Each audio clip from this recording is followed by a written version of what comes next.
Hello दोस्तों, physics की सफलता के बाद अब हम बायो की तरफ मुड़ते हुए मैं हूं रॉकी रजा का जो आपका एजुकेशनल ट्रेनर जो देता है आपको एजुकेशनल ट्रीटमेंट। तो आज के इस ट्रीटमेंट में रिप्रोडक्शन चैप्टर शुरू करने वाला हूं जो बहुत ही ब्यूटीफुल चैप्टर है और सभी बच्चों के का फेवरेट टॉपिक होता है। ये सबको पढ़ने में बड़ा ही इंटरेस्ट आता है, बड़े अटपटे सवाल भी आते हैं, तो आपके उस अटपटे सवालों का जवाब भी दूंगा। लेकिन उससे पहले जो है कुछ बेसिक कॉन्सेप्ट जो है रिप्रोडक्शन का वो मैं आपको बताऊंगा ताकि आप उस कॉन्सेप्ट के बेसिस पे आप अच्छे तरीके से सही ढंग से मैच्योर सवाल को आप पुटअप कर पाए। देखिए, रिप्रोडक्शन क्या होता है। रिप्रोडक्शन एक ऐसा प्रोसेस है जिसमें हम एग्जिस्टिंग ऑर्गेनिज्म से नए ऑर्गेनिजम्स प्रोड्यूस करते हैं। It is the process by which new organisms is produced with the existing organisms of same species is called reproduction। मतलब कि रिप्रोडक्शन एक ऐसा प्रोसेस है जिसमें एग्जिस्टिंग ऑर्गेनिज्म से हम उसी की तरह जो जैसा पहले है उसी की तरह नया ऑर्गेनिज्म प्रोड्यूस करेंगे, उसको बोलेंगे रिप्रोडक्शन। एग्जांपल के लिए समझिए, जैसे ह्यूमन बीइंग से क्या होता है, एक ह्यूमन बीइंग दूसरे ह्यूमन बीइंग को प्रोड्यूस करता है। डॉग की बात करें, डॉग क्या करता है, एक डॉग दूसरे डॉग को प्रोड्यूस करता है।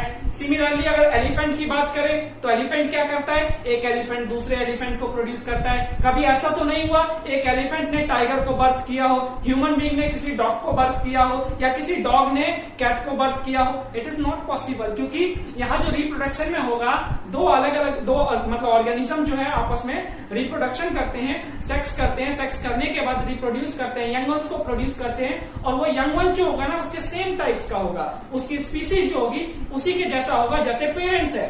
पेरेंट्स और बच्चों का जो स्पीसीज है सेम होना चाहिए। बेशक से सेक्स अलग हो सकता है वो चलेगा, लेकिन स्पीसीज सेम होना चाहिए, उसको बोलेंगे रिप्रोडक्शन।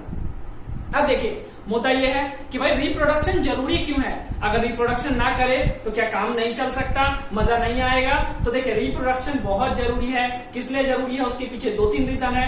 सबसे पहला रीजन, अर्थ के ऊपर लाइफ को बनाए रखने के लिए, to make the continuity of life on this earth reproduction is essential. इसके अलावा सेकेंड पॉइंट जो है कि भाई एक स्पीसीज की कंटिन्यूटी बनाए रखने के लिए, to maintain the continuity of a particular types of species, इसके लिए भी जरूरी है क्या, रिप्रोडक्शन। जैसे मान लीजिए ह्यूमन बीइंग है, अब ह्यूमन बीइंग मान लीजिए रिप्रोडक्शन करेगा ही नहीं, आज नहीं किया, कल नहीं किया, परसों नहीं किया, एक टाइम क्या आएगा कि सारे के सारे ह्यूमन बीइंग खत्म हो जाएंगे। तो जब सारे ह्यूमन बीइंग खत्म हो जाएंगे तो ह्यूमन बीइंग की जो स्पीसीज है आपके ऊपर से डिस्टिंक्ट हो जाएगी। जो आपने सुना होगा बहुत सारे ऑर्गेनिज्म जो हैं वो एक्सटिंक्ट हो चुके हैं, अवेलेबल ही नहीं है, यहाँ पे एग्जिस्ट ही नहीं कर रहे हैं। सो ये क्या है, रिप्रोडक्शन की कमी के कारण है।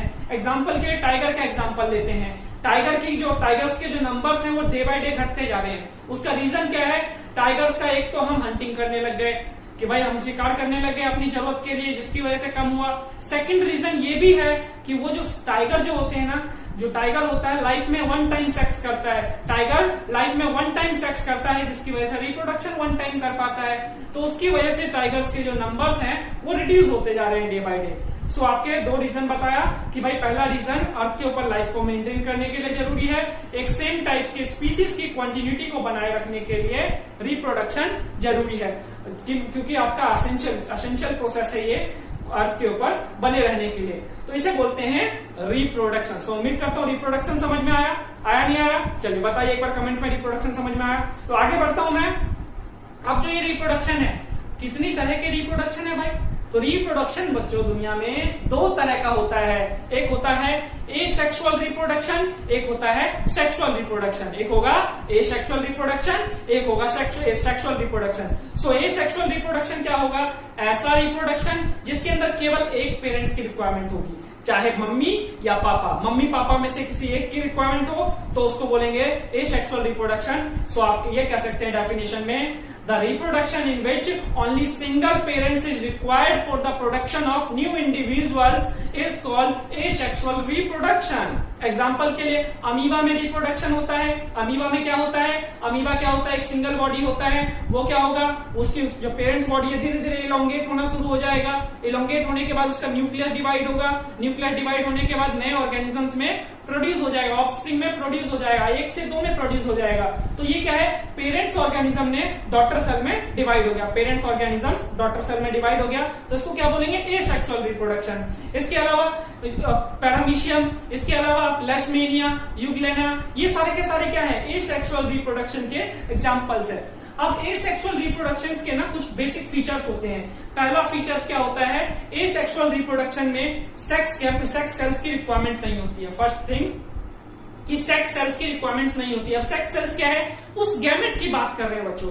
गैमेट क्या कि भाई हिंदी में अगर समझाऊं, आपने ये सुना होगा मेल का स्पर्म होता है, फीमेल का एग होता है, तो उसी स्पर्म और एग की बात कर रहा हूं कि भाई मेल का जो स्पर्म है और फीमेल का जो एग है उन दोनों को मिलाते हैं, हम उसको बोलते हैं सेक्स सेल्स। भाई मेल का मेल सेक्स सेल, फीमेल का फीमेल सेक्स सेल। तो एसेक्सुअल रिप्रोडक्शन में सेक्स सेल्स की रिक्वायरमेंट नहीं है, या फिर ये भी कह सकते हो गैमेट्स की रिक्वायरमेंट नहीं है। So without involvement of gametes asexual reproduction जो है प्रोसीड होता है। सेकंड थिंग्स कि भाई एसेक्सुअल रिप्रोडक्शन में जो है आपका जो यंग वंस होगा, जो बच्चा होगा, वो माँ बाप के बिल्कुल फोटोकॉपी होगा। यहाँ पे कुछ भी डिफरेंस नहीं होगा, अंतर बिल्कुल होता ही नहीं है। जैसा माँ बाप है उससे वैसा ही बच्चा है। अगर दोनों के दोनों बराबर हो जाए ना, बड़े हो जाए आफ्टर मैच्योरिटी, तो दोनों में डिफरेंशिएट नहीं कर पाओगे कौन बच्चा था कौन माँ बाप था, क्योंकि दोनों में बिल्कुल फोटोकॉपी होती है। यहाँ पे क्योंकि सेक्स सेल्स की इन्वॉल्वमेंट नहीं होता, इस वजह से फर्टिलाइजेशन नहीं होता, तो डीएनए कॉपिंग भी नहीं होता, तो इसलिए बिल्कुल इसलिए इसको बोलते हैं क्लोन। तो इसलिए यहाँ पे क्या बोला जाता है कि young ones is the clone of his parents. जो बच्चा होगा, ऑफस्प्रिंग होगा, वो क्लोन होगा अपने माँ बाप का। सो ये होता है दूसरा फीचर।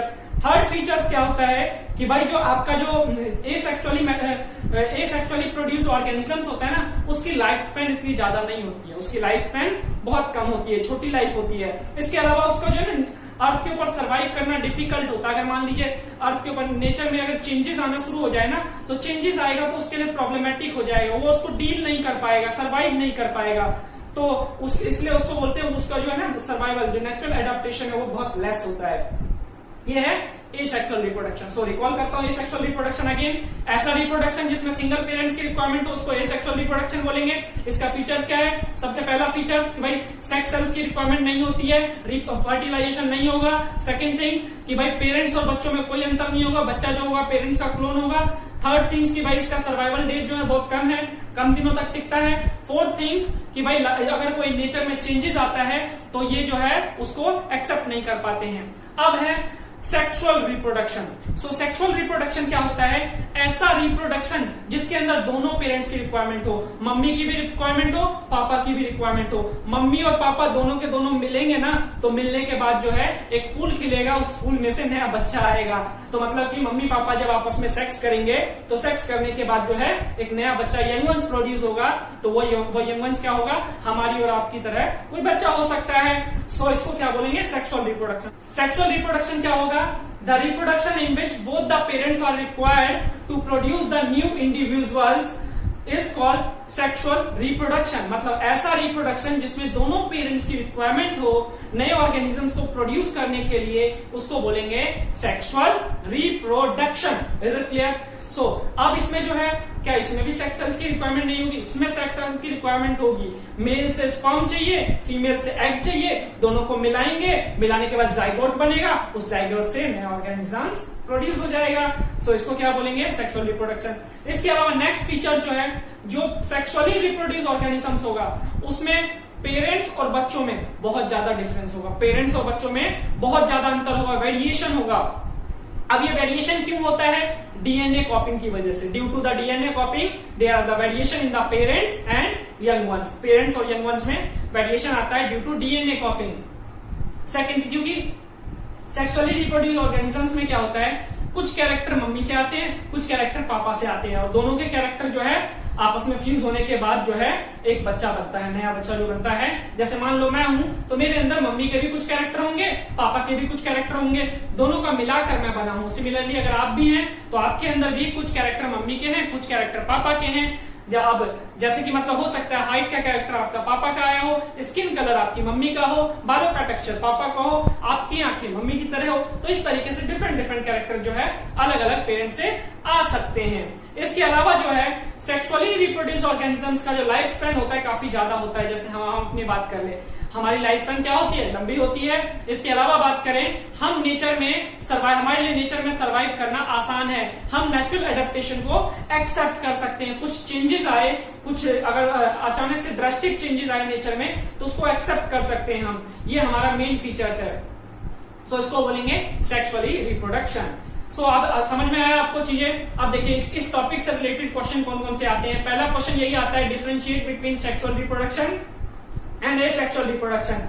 सो क्या बोलेंगे, asexual reproduction single parents required होगा, यहाँ मल्टीपल पेरेंट्स रिक्वायर्ड होगा। एसेक्सुअल रिप्रोडक्शन में the reproduction in which only single parents are required to produce the new individuals is called asexual reproduction. और सेक्सुअल रिप्रोडक्शन में the reproduction in which both the parents are required to produce the new individuals is called sexual reproduction। और asexual में second क्या होगा, no involvement of sex cells, sex cells are not required, यहाँ हो जाएगा sex cells are required या फिर gametes are required। इसके अलावा थर्ड थिंग क्या हो जाएगा, यहाँ जो होगा ना, जो ऑफस्प्रिंग हो, offspring are clone of his parents, offspring जो है वो अपने पेरेंट्स के क्लोन है। यहाँ पे there are variation in offspring and parents और उसमें वेरिएशन है, क्यों, उसके लिए लिख देंगे, नीचे लिख देंगे यहाँ पे नो डीएनए कॉपिंग ऑकर, यहाँ पे डीएनए कॉपिंग ऑकर, यहाँ पे डीएनए कॉपी होगा, यहाँ पे डीएनए कॉपिंग नहीं होगा। नेक्स्ट थिंग जो हो जाएगा इसका, एसेक्सुअली रिप्रोड्यूस ऑर्गेनिज्म का सर्वाइवल डेज वेरी लेस और इसका सर्वाइवल डेज लार्ज। इसके अलावा नेक्स्ट थिंग जो है, नेचुरली एडेप्टेशन लेस और नेचुरली एडेप्टेशन मैक्सिमम। सो ये होगा डिफरेंस। अब इसके अलावा नेक्स्ट क्वेश्चन जो यहाँ पे आता है आपके पास, नेक्स्ट क्वेश्चन आता है कि 2016 एग्जामिनेशन में आया था सीबीएसई में कि why the survival of the sexually reproduce organisms is much better than the asexually reproduce organism, give reason. So देखिए क्वेश्चन है कि भाई सेक्सुअली रिप्रोड्यूस ऑर्गेनिजम्स का जो सर्वाइवल है ना, वो ज्यादा चांस होता है सर्वाइवल का एसेक्सुअल की रिस्पेक्ट में, ऐसा क्यों?